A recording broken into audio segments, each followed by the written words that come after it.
어떤 목사님이 SNS를 통해서 이런 글 하나를 올려놓은 것을 제가 봤습니다. 9월 7일 목요일입니다. 목사님은 새벽 기도를 끝나고 기도하시고 그리고 집으로 가시려고 막 강대상에서 일어나서 나가려고 하는데 고등학교 1학년 여학생 2명이 교회 안으로 들어온 거예요. 근데 보니까 가슴에 뭐를 안 왔어요. 뭐를 안 왔나 봤더니 죽은 고양이를 안고 그 고양이 쌀만한 조그만 포대기 같은 거, 이불 같은 거 고양이 쌀을 안고 그러고 교회 안에 들어온 거예요. 그러면서 목사님을 보더니 뭐라 그러냐고 하면, 목사님, 고양이가 조금 전에 죽었어요. 내가 지난 4개월 동안 애정을 키우면서 사랑으로 잘 길렀는데 고양이가 죽었어요. 그러면서 목사님, 고양이가 너무 불쌍해요. 그래서 뭐라 그랬냐고 하면 이런 얘기를 하더래요. 목사님, 고양이가 천국 가기 위해서 기도 좀 해주세요. 그러더라는 거예요.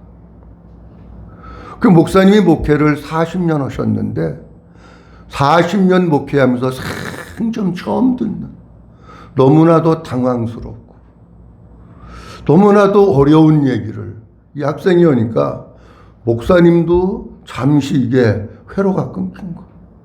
아니, 죽은 고양이를 천국 가기 위해서 기도해달라고, 이런 사람을 지금까지 노아 홍수 이후로 보질 못했는데, 아니 이런 학생들 2명이 와가지고 기도해달라고 그러니, 야, 이게 보통난가.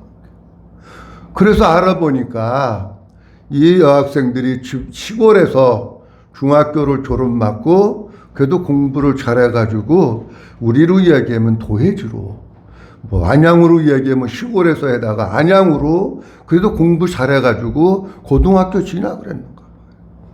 그런데 집이 머니까 그 교회 근처에 원룸으로 둬놓고 여학생 둘이 자취를 하고 있는데, 그 여학생 둘이 자취하기 아마 심심했던 모양이에요. 그래가지고 고양이 한 마리를 갖다가 키웠는데 4달 키우고 그냥 가버린 거예요. 그래서 얘네들이 고양이가 죽자마자 고양이를 품에 안고 이불에 싸가지고 품에 안고 동네를 막 돌아다닌 거예요. 동네를 돌아다니다 어디 갈까 그러다가 보니까 교회에 십자가 불이 들어와 있고, 와보니까 그 교회에 문이 열려 있으니까 무조건 들어온 거야 그냥. 그래가지고 들어와가지고, 목사님, 고양이 천국 가기 위해서 기도해 주세요. 그래가지고 이 목사님이 어떻게 해야 되나 그러다가 설명을 했대요. 얘들아, 고양이는 영혼이 없어. 영혼이 없기 때문에 죽으면 그냥 땅속에 묻으면 되는 거야. 근데 사람의 영혼이 있기 때문에 이 세상에 살 때에 예수님을 잘 믿어야, 그래야 천국 가는 거야.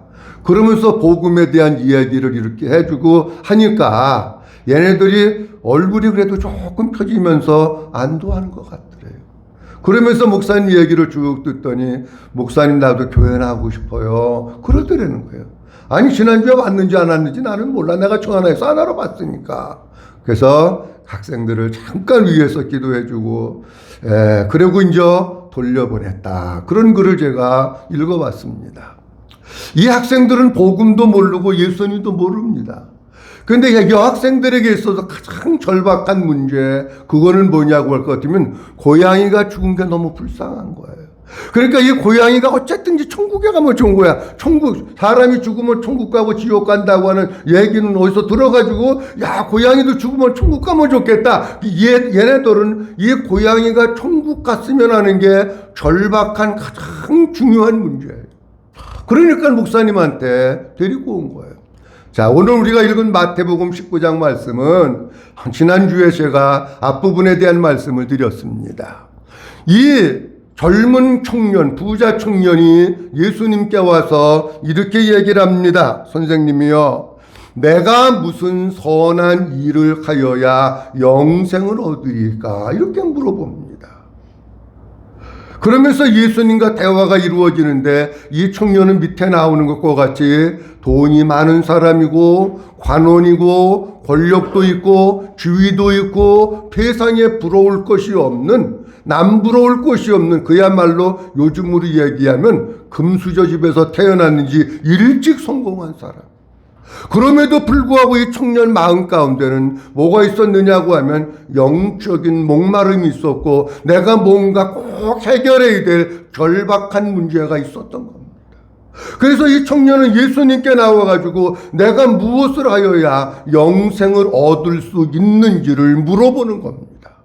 여러분, 우리가 신앙생활하고 교회 나오면서 1000번을 강조하고 10,000번을 강조하고 수십만 번을 강조해도 결코 지나침이 없는 주제가 있는데 그게 뭐냐고 할 것 같으면 구원에 대한 겁니다.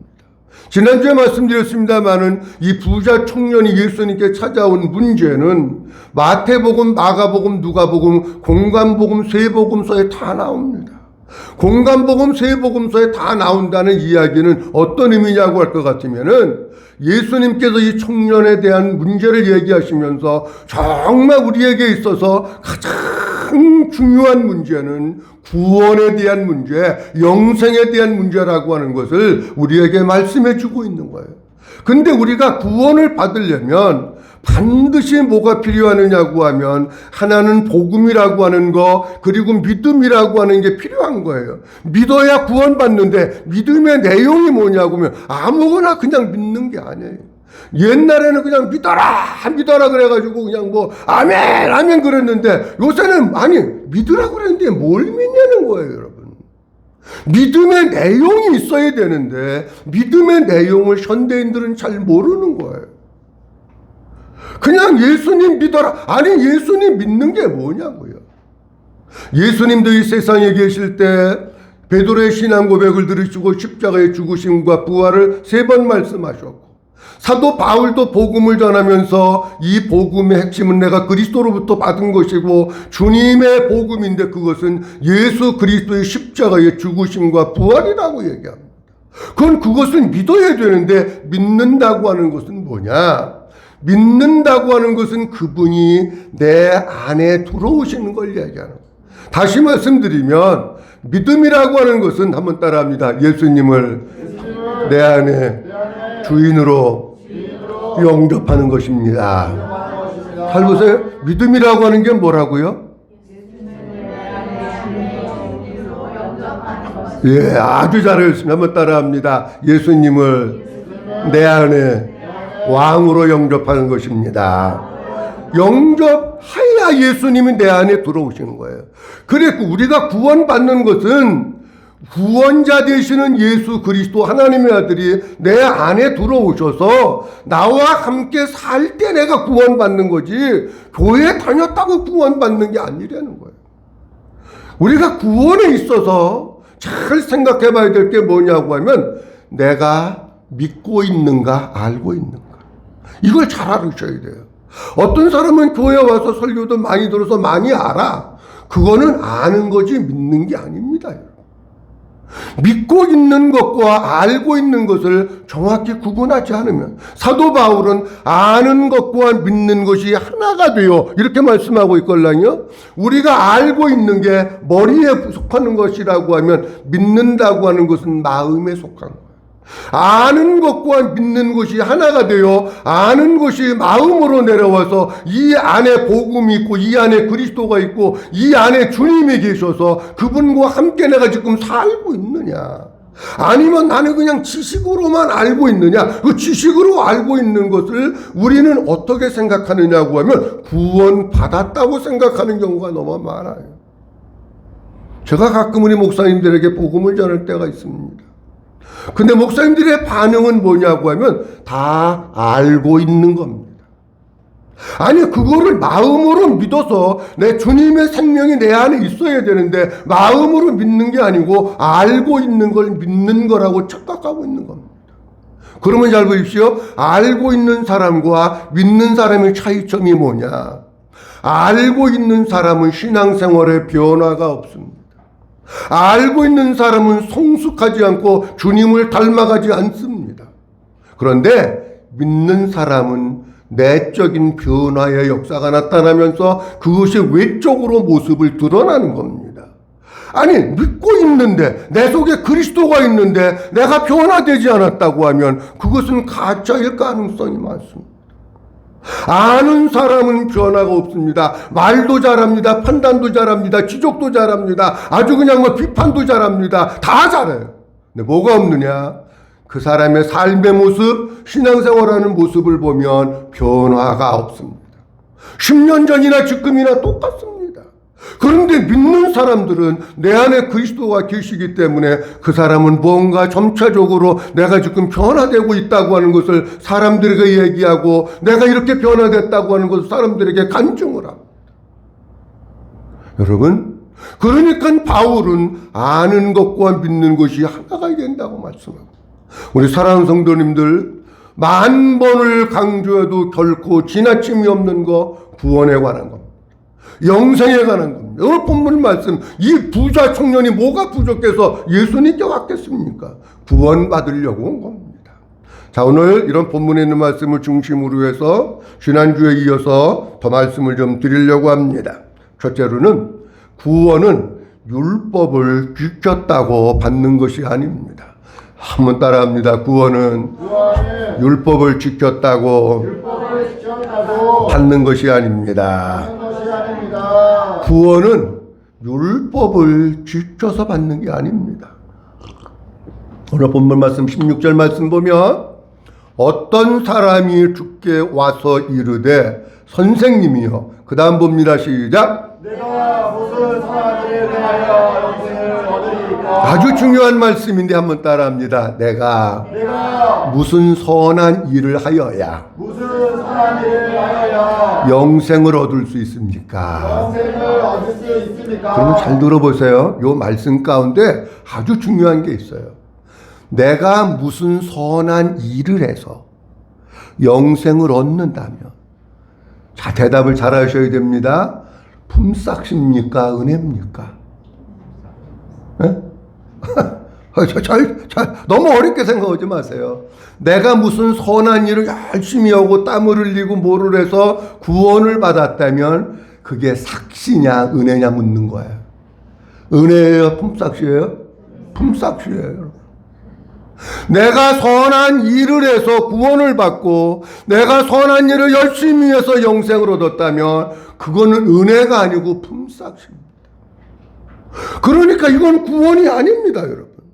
선한 일을 아무리 많이 하고 뭐 자원봉사도 나가고 무슨 뭐 어디도 못도 오고 그런 걸 아무리 많이 해도 그거는 구원하고 아무런 관계가 없는 겁니다. 그러니까 예수님이 이렇게 말씀하십니다.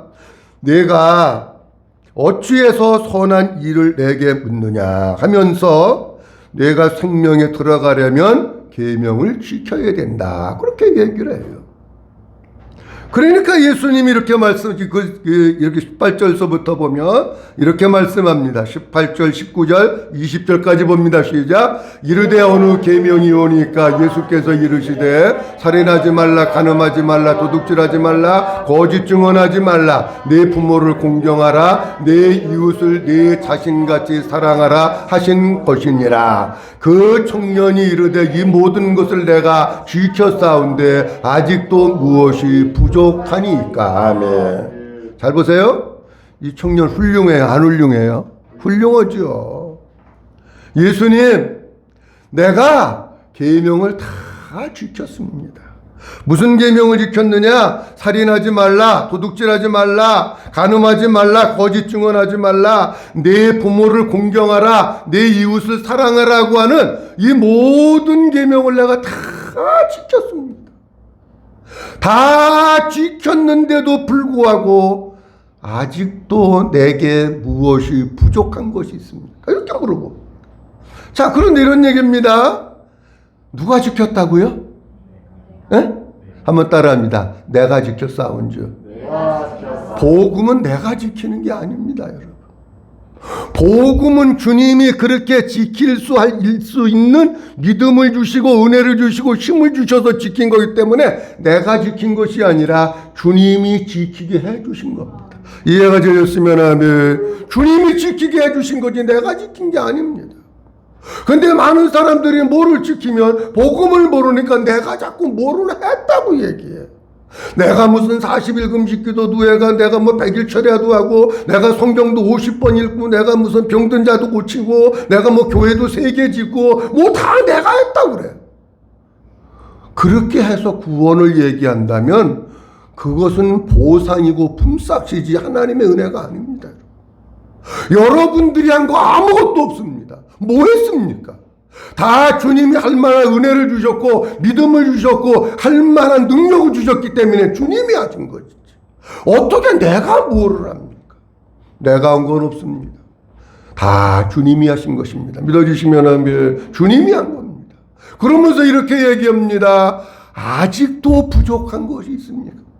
요 말 속에는 어떤 의미가 있느냐면 여기 바람이 들어갔다 그런 양 어깨에 바람이 들어가고 목에다가 기부스였다 그런 의미입니다. 여러분 아주 교만하고 당당하게 예수님 내가 다 지켰는데 나 같은 사람이 이 세상에 없지요. 내가 다 지켰습니다. 나는 뭐 그냥 아주 이만하면 됐지요. 이런 얘기입니다. 여러분 그런데 만약에 율법을 지켜서 구원받는다고 할 것 같으면은 예수님이 그 다음에 다른 말씀 안 하셨을 거예요.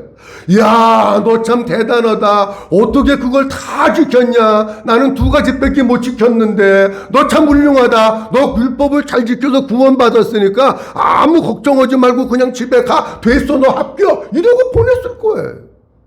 근데 밑에 이어지는 말씀을 보면 예수님은 그 청년에게 너 구원받았다, 잘했다, 참 훌륭하다 그런 얘기 한마디도 안 하십니다.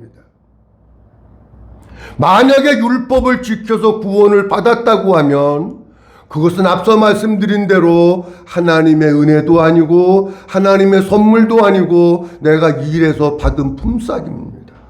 그렇기 때문에 그것은 끊임없이 내 의를 자랑해야 되는 거예요. 왜냐하면 내가 해서 받은 거니까 끊임없이 자랑하는 거죠.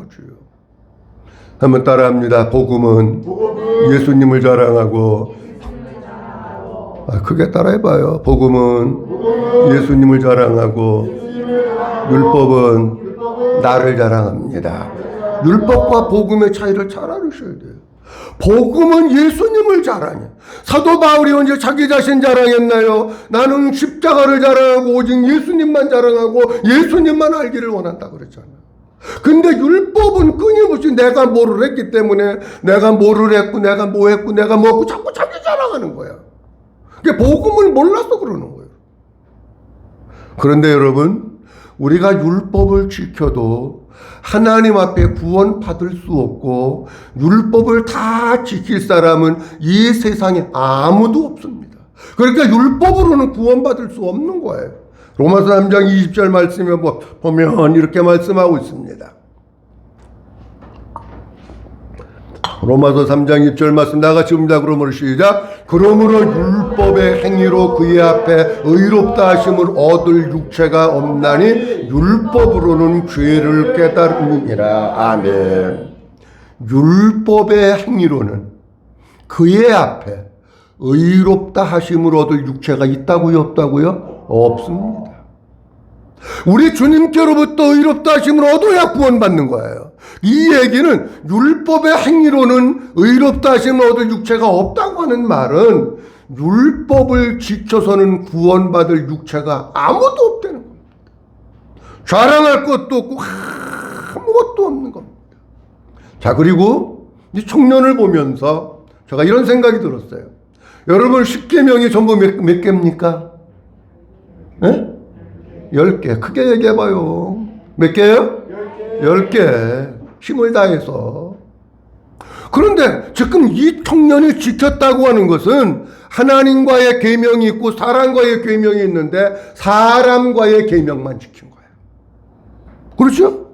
아니 너는 내 앞에 다른 신들을 내게 두지 말라. 이 계명 하나도 모르는 거예요. 무엇을 해야 선한 일의 영생을 얻느냐고 물어보니까 이 땅에 있는 것을 얘기한 거예요. 간수와 같이 어떻게 하여야 구원을 얻을 수 있습니까? 라고 하면 예수님이 복음을 전했지. 무엇을 선한 일을 해야 구원을 받을 수 있습니까? 하니까 예수님은 이 땅의 것을 얘기한 거예요. 여러분, 십계명도 이 세상 사람과의 관계가 있고 하나님과의 관계가 있는데 하나님과의 관계 것은 하나도 못 지킨 거예요. 다 지킨 게 아니에요. 예를 들어서 첫 번째 계명 너는 내 앞에 다른 신들을 내게 두지 말라고 하는 그 계명의 의미를 알고 첫 번째 계명은 내가 주님과 하나 되고 하나님과 하나 되고 그 주님의 생명으로 살고 그 하나님 안에서 살고 그 주님과 영적인 친밀한 교제를 나누면서 살고 그 주님으로 사는 거라고 하는 걸 알았다면 이런 얘기 안 하죠. 그런데 이 청년은 하나님과의 관계된 계명은 못 지킨 거예요. 그러니까 우리가 구원받는 게 여러분 무엇을 지켜서 율법을 지켜서 구원받을 수 없다는 얘기입니다.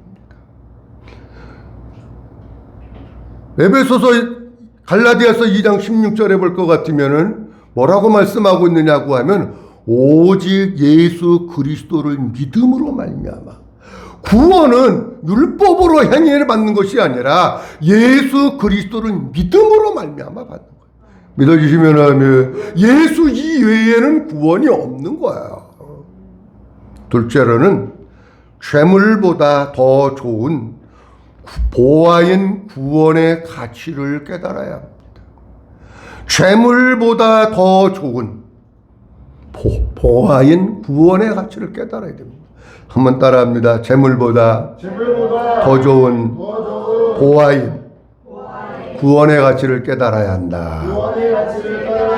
여러분, 이 세상에 돈 싫어하는 사람 아무도 없습니다. 다 돈 좋아합니다. 애기들도 돈 주면 좋아합니다. 여러분. 근데 그 돈을 너무 좋아하면은 진짜 보화가 안 보이는 거예요. 돈을 좋아하는 사람은 진짜 마음을 다해서 주님을 섬길 수 없고 구원받을 수 없는 거예요. 돈이 물론 좋지만 어떤 사람은 특별히 돈에 더 인색하고 돈에 더 애착을 가지고 있고 돈을 더 그냥 바들바들 떨고 그러는 사람이 있어요. 자, 보도록 합니다. 21절 말씀에 보면 이렇게 말씀해요. 다 같이 시작. 예수께서 이르시되 내가 운전하고자 할진대 가서 내 소유를 팔아 가난한 자들에게 주라. 그리하면 하늘에서 보화가 내게 있으리라. 그리고 와서 나를 따르라 하시니. 아멘.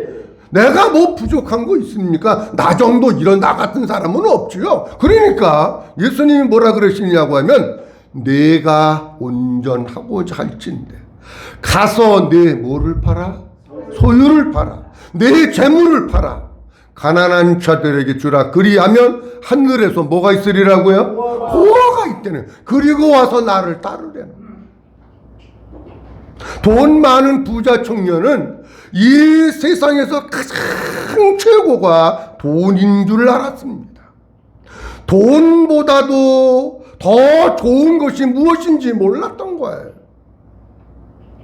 돈보다 영생이 좋고 천국이 좋다는 것을 몰랐습니다. 돈과 구원, 돈과 영생, 돈과 예수님, 돈과 하나님의 나라, 돈과 천국을 비교해서 봤을 때에 구원의 가치가, 하늘나라의 가치가 훨씬 더 좋고 귀한 것임에도 불구하고 이걸 깨닫지 못하고 그래도 돈이 좋아, 그래도 재물이야, 그래도 재산이 있어야 돼, 이것만 붙들고 평생을 살아왔던 사람입니다. 만약에 이 청년이 자기가 가지고 있는 재산을 팔아서 나 가난한 사람들에게 주고 예수님께 왔다고 할 것 같으면 이 청년은 구원받았어요. 근데 그렇지 못했습니다.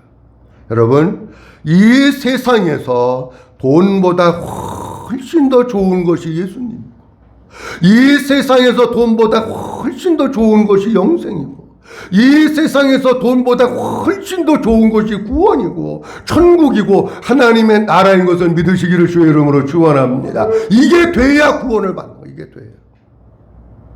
이게 안 되면 사람은 돈 따라가고 돈에 매이고 그래 돈 벌라고 눈이 뒤집혀가지고 그러다가 돈 때문에 망하고 돈 때문에 지옥 가는 거예요. 그런데요, 성경 말씀에 이런 예가 얼마나 많으십니까?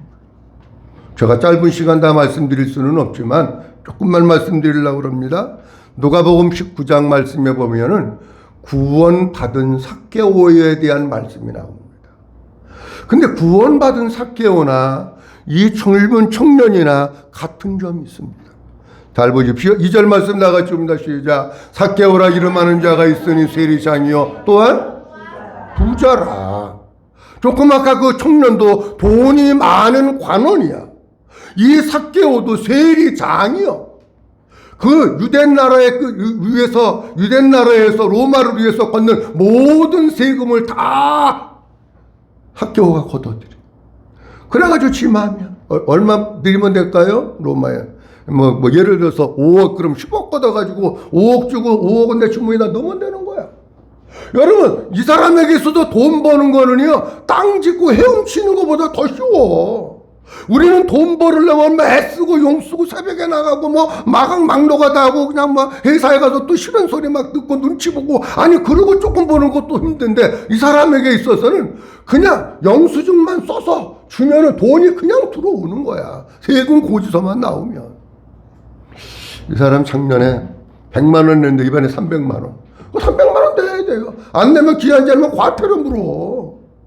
이 사람에게 돈 버는 거 있어. 아까 그 청년보다도 돈이 훨씬 더 많은 사람이고 그 청년보다도 직위가 세상의 명예와 직위가 훨씬 더 높은 사람이에요. 이가 예수님을 만나기 위해서 돌 무화과 나무 위에서 예수님이 지나가신다고 하는 그 길목에 돌 무화과 나무 위에 올라가서 예수님을 만나기 위해서 기다리고 있었던 거예요.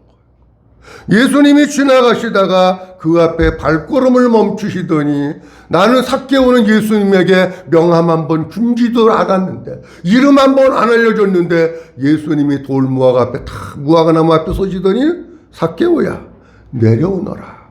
내가 오늘 너희 집에 들어가서 하룻밤을 묵을 것이다. 이렇게 얘기하시는 거예요. 깜짝 놀란 거예요. 나는 예수님 앞에 이름도 안 가르쳐줬는데 사진 한 장 보내주면서 내가 삭개오입니다 사진입니다. 아니 그런 거 한 적도 없어요. 그런데 딱 정확하게 삭개오 앞에 멈추시더니 삭개오야 내려오너라. 내가 오늘 너희 집에 가서 유하여야 하겠다. 이렇게 말씀하시는 거예요. 삭개오가 기쁨으로 내려와서 예수님을 자기의 집으로 영접을 합니다. 아주 중요한 말씀이 있습니다. 영접하고 예수님이 아직 무슨 말씀을 안 하셨어요. 그런데 이렇게 얘기합니다. 8절과 9절 말씀에 보면 삭개오가 시작. 삭개오가 서서 주께 여짜오되 주여 보시옵소서 내 소유의 절반을 가난한 자들에게 주겠사오며 만일 누구의 것을 속여 빼앗은 일이 있으며 내 갑절이나 갚겠나이다. 예수께서 이르시되 오늘 구원이 이 집에 이르렀으니 이 사람도 아브라함의 자손이미로다. 아멘.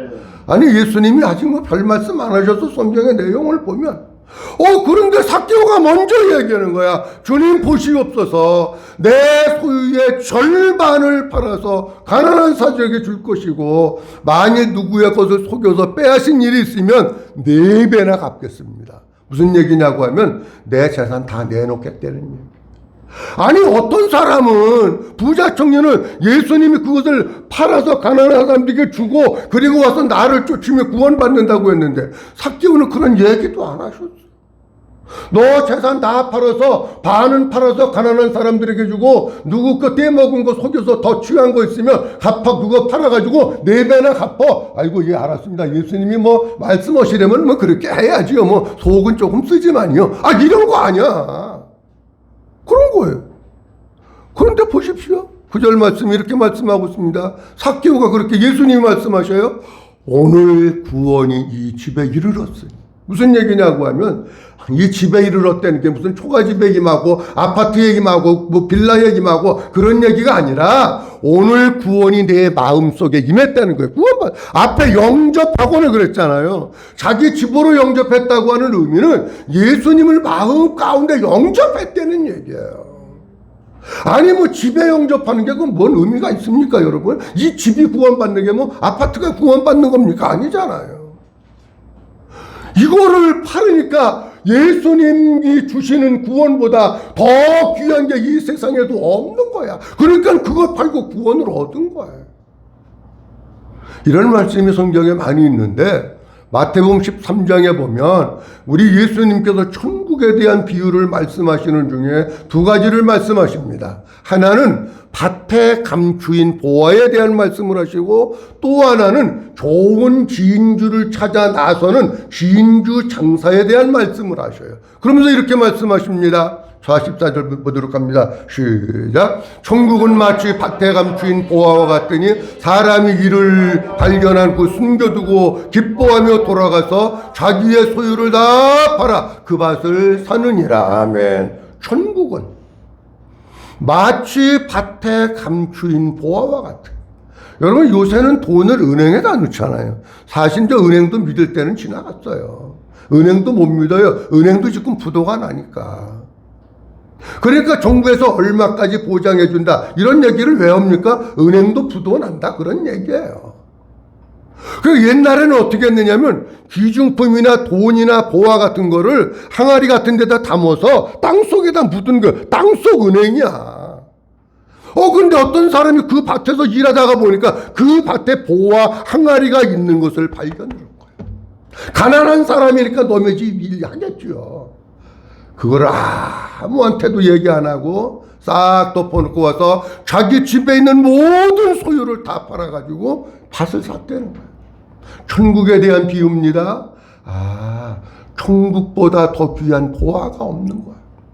그러니까 그 천국을 얻기 위해서 자기 집에 있는 모든 것을 다 팔아가지고 산 거예요. 그래야 사는 거예요, 여러분. 그 돈 그거에 매여가지고 달달달달달달 경기 떠는 거 뭐냐? 그래가지고는 안 됩니다, 여러분. 그 뒤에 말씀 또 보면 이렇게 말씀합니다. 다 같이 읽습니다. 시작. 또 천국은 마치 좋은 진주를 구하는 장사와 같으니 극히 값진 진주 하나를 발견하며 가서 자기의 소유를 다 팔아 그 진주를 샀느니라. 아멘. 같은 내용이에요. 좋은 진주를 사가지고 파는 장사가 좋은 진주를 구하러 다니는데 보니까 진짜 좋은 진주를 만난 거예요. 그래가지고 이 진주를 사기 위해서 자기의 모든 소유를 다 팔아서 그 진주를 산 거예요. 버려야 얻는 거예요. 내가 움켜쥐고 있으면 못 얻는 거예요. 예수님 그 옛날에나 목사님 그 옛날에나 그런 거지 요즘도 그럽니까? 요즘도 그래. 베드로는 예수님을 만나고 나서 배와 그물을 다 버린 거예요. 여러분 사도 바울은 로마 시민권을 가지고 있는 사람. 가말리엘 문화에서 최고의 학부를 공부를 하고 최고의 명예와 권위를 갖고 있었고 직위를 갖고 있었던 사람. 남 부러울 것이 없는 사람이에요. 빌립보서 3장 말씀에 보면 이렇게 말씀하고 있습니다. 나는 시작. 나는 8일 만에 할례를 받고 이스라엘 족속이요 베냐민 지파요 히브리인 중에 히브리인이요 율법으로는 바리새인이요 열심으로는 교회를 핍박하고 율법의 의로는 흠이 없는 자라. 그러나 무엇이든지 내게 유익하던 것을 내가 그리스도를 위하여 다 해로 여길 뿐더러 또한 모든 것을 해로 여김은 내 주 그리스도 예수를 아는 지식이 가장 고상하기 때문이라. 내가 그를 위하여 모든 것을 잃어버리고 배설물로 여김은 그리스도를 얻고. 아멘. 사도 바울 내가 가지고 있는 모든 거 다 버린 거. 예수님이 보배이기 때문에 그 예수님 얻으려고 그 천국을 얻으려고 그 하나님의 생명을 얻으려고 모든 것을 다 버리는데 어떻게 버렸느냐? 배설물과 같이 버렸다 그렇게 말씀합니다. 진짜 믿음의 사람은 버려야 얻는 겁니다. 오늘 마태복음 19장에 이 말씀을 주님이 하시고 난 뒤에 23절 말씀이 이렇게 말씀하십니다. 예수께서 제자들에게 이르시되 내가 진실로 너희에게 이르노니 누구는 천국에 들어가기가 어렵다. 그러면서 부자 천국에 이 얘기는 부자 천국에 못 간다는 얘기가 아닙니다. 돈의 노예가 되어 있는 사람, 돈만 아는 사람, 돈만 움켜쥐고 있는 사람, 그 사람은 천국 가기 어렵다는 거예요. 그러면서 뒤에 쭉 얘기를 하면서 바늘기, 낙타가 바늘기로 내려가는 것도 얘기를 하시면서 사람으로서는 안 되는데 하나님만 하실 수 있다라고 얘기를 합니다. 이런 얘기를 쭉 듣고 있던 베드로가 이렇게 얘기를 합니다. 27절의 말씀에 보면 이에 베드로가 대답하여 이르되 보소서 우리가 모든 것을 버리고 주를 따라 싸운 주 그런즉 우리가 무엇을 얻습니까? 다 버려야 된다고 하니까. 버려야 얻는다고 하니까 베드로와 주님 우리가 다 버렸습니다. 배도 버리고 그물도 버리고 부모도 버리고 다 버렸습니까? 우리가 무엇을 얻을 수 있습니까? 그랬더니 29절 말씀에 보면 이렇게 말씀합니다. 29절 말씀에 보면 다 봅니다. 시작. 또 내 이름을 위하여 집이나 형제나 자매나 부모나 자식이나 전토를 벌인 자마다 여러 배를 얻고 또 영생을 상속하리라. 또 뭐를 얻는다고요? 영생을 얻는. 영생 얻기 위해서는 버려야 되는 거예요. 버리지 않으면 얻을 수 없는 겁니다. 하나님 우리에게 주신 물질은 주님 위해서 쓰라고 주신 거예요. 여러분 물질을 너무 붙들고 물질 때문에 시험당하고 그러지 마세요. 여러분 11조도 주님이 진짜 귀한 돈이다. 내가 복음을 깨닫고 천국을 깨달은 게 너무 귀하다. 이 돈이건 아무것도 아니로구나. 그게 돼야 11조 드리는 거예요. 나는 예수님보다 돈이 좋아. 나는 11조 못 드려. 죽어도 안 돼. 그거 못 드려요, 여러분. 내가 진짜 뭘 좋아하느냐. 이게 너무 중요한 거예요. 이 세상 그 어느 것보다도 예수 그리스도가 더 존귀하고 예수님이 더 가치 있고 예수님이 보배고 예수님이 더 좋은 분이신 것을 믿으시기를 주의 이름으로 축원합니다. 마지막 세 번째로는 영생을 얻는데 최고의 걸림돌은 물질입니다. 한번 따라합니다. 영생을 얻는데 최고의 걸림돌은 물질입니다. 여러분 교회 나오는 사람들 가운데 시험 드는 사람들이 많습니다. 근데 시험 드는 사람 가운데 100%는 아니지만 굉장히 많은 퍼센트지가 돈 때문에 시험 들고 돈 때문에. 그래서 시험 들어서 교회를 떠나는 사람들이 많습니다. 그거 뛰어넘어야 되고 그걸 버려야 됩니다. 이 부자 청년에게 있어서도 예수님보다 더 귀한 게 돈이었습니다. 천국보다 더 귀한 게 돈이었습니다. 영생보다 더 귀한 게 돈이었습니다. 그러니까 주님이 그거 팔아서 주고 그러고 나를 따르라고 말씀했는데 22절 말씀해 보니까 이렇게 말씀하고 있습니다. 그 청년이 재물이 많음으로 이 말씀을 듣고 근심하며 가니라. 아멘. 그 청년이 뭐가 많음으로? 재물이 많음으로 이 말씀을 듣고 은혜 받고 갔더라? 아니야. 근심하며 갔더라. 누가 복음에는 심히 근심하며 갔더라 이렇게 말씀하고 있어요. 여기 근심하며라고 하는 단어는 고민하다, 슬퍼하다, 비통해하다 그런 뜻이에요. 그러니까 이 말씀의 의미는 어떤 의미냐고 하면 예수님의 그 말씀을 듣고 짧은 시간이지만 이 청년의 머리가 회로가 엉킬 정도로 굉장히 복잡했던 거야. 내가 팔아서 나누어주고 예수님 따르고 구원을 얻어야 되나 아니면 그냥 돈 붙잡고 살아야 되나 수도 없는 고민과 갈등을 하면서 어떤 생각을 들었느냐고 하면 나는 돈 없으면 비참한 사람이야. 나는 죽어도 돈 넣을 수 없어. 그 뜻이 근심하며라고 하는 뜻 속에 있는 거예요. 그 사람은 영생 얻을 수 없어요. 가니라 하는 단어는 어떤 뜻이냐면 달아난다, 떠나가다, 가버리다 그런 뜻이에요. 가는데 어떻게 갔느냐 하면 예수님에게서 도망치듯이 도망가가지고 달아나서 예수님에게 다시 안 왔다는 거예요. 별 사람 다 봤네. 아니 영생을 얻는데 뭘 또 다 팔아가지고 주고 그러고 나를 따라야 된다고 말씀해. 나 다시는 예수님한테 안 온다. 내가 다시 당신한테 가나봐라. 난 안 가. 그러고 가버렸다는 거예요. 여러분 물질은 이 세상에 있을 때 잠시 필요한 겁니다. 영생과 구원은 이 세상 78년이 아니라 영원한 세상에서 우리의 삶의 질을 결정하는 것이 영생과 구원입니다. 근데 돈 때문에 천국을 버리고 돈 때문에 구원을 버리고 돈 때문에 예수님을 버리고 그런다고요? 뭐가 중요한지 모르는 사람. 사랑하는 성도 여러분, 주 예수보다 더 귀한 것은 없네.